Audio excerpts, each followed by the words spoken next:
انا لقيت فلوس في الشارع وجبت بيهم دول. السلام عليكم. شكرا لكل متابعين القناة وكل اللي متابع الفيديوهات وبيحط لايك وبيشار الفيديوهات، شكرا لكم كلكم. دلوقتي معايا فيديو احب اوريكم حاجات انا جبتها، واي عروسة طبعا عملت الفيديو عشان اي عروسة داخلة على جواز وبتجهز نفسها ما تجيبش الحاجات ديت. ايه هي الحاجات ديت؟ انا اديتكم نبذة كده في اول الفيديو، قلت لكم ان انا لقيت فلوس في الارض وجبت بيهم دول.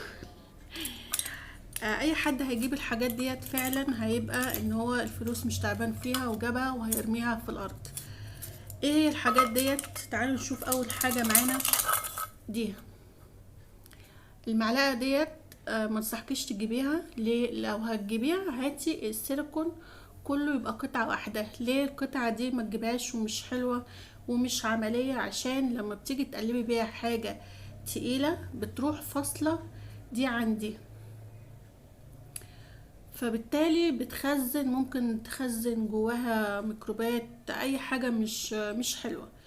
فلما بتكون الايد كلها حتة واحدة، حتة سيليكون كلها واحدة ومن جوه خشب، مش مشكلة، دي مش هتفك معاكي خالص.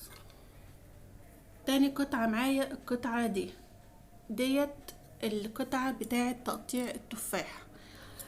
التفاح دلوقتي مش غالي قوي بجنب فواكه تانية، ففي ناس بتجيب ديت وتستسهلها في التقطيع. احب اقولك دي ملهاش اي 30 لازمة. دي اول ما بتجيبيها وبتحطي بيها كده التفاحة، المربعات دي بتروح مفكوكة. بصي اهي مفكوكة، فما بتنفعش تاني. هتيجي تقطعي هتروح مكسورة من كذا ناحية، وفي منها للبطيخ برضو، فمستحكيش بيها خالص لان هي ملحومة على كلام بسيط قوي، فبتتقطع منك وبتتكسر وملاش اي لازمة. السكينة حلوة، التفاحة تقطعها 4 وتشيلي منها البذر ومية مية، انما دي منصحكيش تجيبيها. تالت قطعة معايا القطعة دي كنكة بن. في منها نفس الشكل دوت على جرانيت، على سيراميك، على المهم ما تجيبهاش الفتحة دي تبقى ضيقة كده. ليه؟ عشان بتيجي تحط فيها المعلقة السكر او البن بيروح مدلوق. تمام، هاتيها بقها واسع عشان تشوفي الحاجة براحتك وتبقى مظبوطة معاكي، انما دي ما بتشوفيش حتى يعني البن هيغلي مش هيغلي، بتبقى ضيقة جدا فما تجيبهاش. دي برضو لا.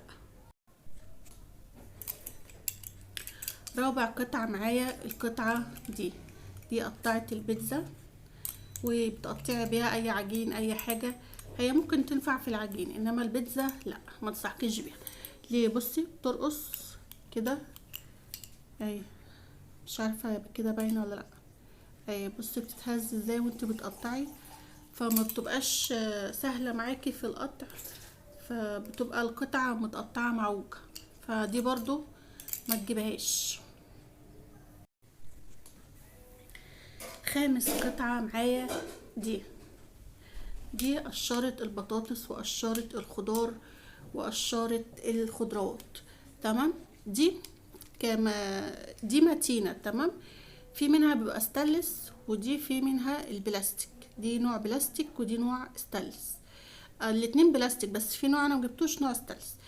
الوحش بقى في القشرة ديت ان القطعة دي كده بتقعد تروح يمين وشمال يمين وشمال، فتيجي تقطعي البطاطس حاجة جديدة تروح قلبت معاكي. دي نفس الحكاية برضو اهي. فلما تيجي تجيبي قشارة ركزي ان القطعة دي تكون ثابتة في الوضع ده.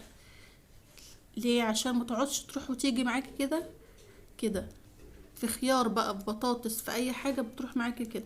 فما تجيبهاش غير وانت متأكدة ان هي تكون ثابتة بالشكل ده، ودي برضو تكون ثابتة بالشكل ده. القطعة دي بقى ما تجيبهاش خالص، يعني ولا بتنفع في فاكهة ولا خضار ولا اي حاجة جامدة، فملهاش لازمة.